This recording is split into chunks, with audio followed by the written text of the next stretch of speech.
Welcome back sa akin channel. Michelle D, sikat na sa bansang Thailand at Vietnam. Panuorin at pakinggan hanggang sa uli ang bidyong ito para sa buong detalye. Matapos nga ibandera ang Pilipinas, sa katatapos lang ng Miss Universe 2023 pageant ay balik Pilipinas na si Michelle D. Kahit hindi niya naiuwi ang titulo at corona mula sa naturang International Beauty Contest, nagbubunyi pa rin ang buong sambayan ng Pilipino sa kanyang pagbabalik sa bansa. Umabot si Michelle hanggang sa top 10 finalist at kinwestiyon at naging controversial pa ang pagkalagdag niya sa top 5 dahil sa pagkakamali ng Miss Universe organizers. Makalipas ang isang buwang pagkawala sa Pilipinas, dumating na noong gabi ng November 25 sa Ninoy Aquino International Airport Terminal 1 ang dalaga mula sa Los Angeles, California sa USA. Mismong si Michelle ang nag-share ng mga litrato at video kung saan makikitang nagkakagulo ang kanyang mga taga-suporta na talagang sumugod pa sa airport para salubungin at makita siya ng personal. May isa pa nga kaming nakitang video na pinagkakaguluhan si Michelle mula sa isang sasakyan, bit-bit ang bandera ng Pilipinas. Sa ilang pictures, makikita rin ang nanay ni Michelle na si Miss International 1979 Melanie Marquez na all out ang support talaga sa kanyang anak. Hindi man nanalo si Michelle, nakapag-uwi naman siya ng ilang special awards, kabilang na ang Fan Vote, Spirit of Carnival Award at National Costume. Sipa ni Michelle, napaka-overwhelming naman ng pagmamahal na natatanggap niya mula sa mga kababayan ng Pinoy, hindi lamang dito sa Pilipinas, kundi maging sa ibang dako ng mundo.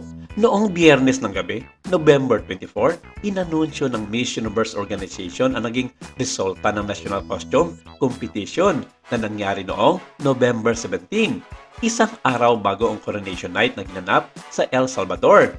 Chosen by the fans on our official Miss Universe app, Philippines is taking home the costume vote for this incredible outfit, ayon sa caption ng Instagram post ng Miss Universe Organization.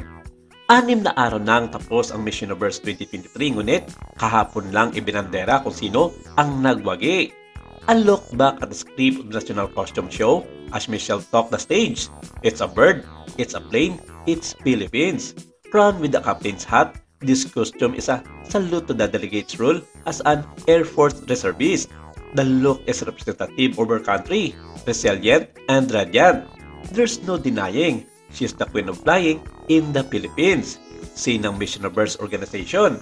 Ang Best in National Costume ang pang-apat award na natanggap ni Michelle mula sa prestiyosong International Beauty Pageant. Maging ang ibang mga lahi ay napahanga sa pinakita ni Michelle at maging sa mga suporta na kanyang mga natanggap sa taong mga nakapalibot sa kanya, kung saan sinabi ng mga ito na napaka-relentless talaga ng mga Pinoy pagdating sa mga ganitong mga pagkakataon.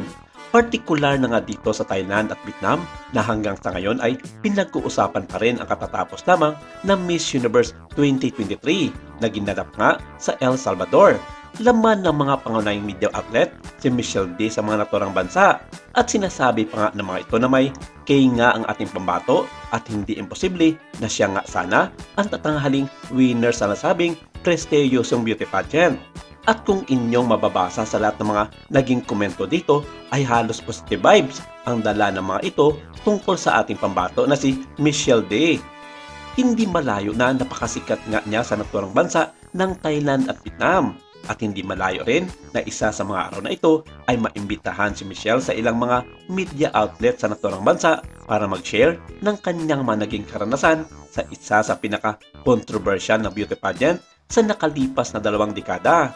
Sa makatuwid, gustong-gusto pa makilala ng mga tao sa Thailand at Vietnam itong si Michelle D. Sa kabila na meron din silang mga kanya-kanyang representative sa Miss Universe 2023 na sina Antonia Porcel ng Thailand at Miss Universe Vietnam Boy Conwa. Samantala, super happy naman ang pambato natin na si Michelle D sa mga balitang maganda ang pagtanggap sa kanya ng mga pageant fanatics sa bansang Thailand at Vietnam. At ayon sa kanya, soon ay maglalaan siya ng panahon mabisita ang mga bansang ito para magpasalamat sa kanilang pagtanggap sa kanya. Maraming salamat. Ito lang muna ang ating update for today.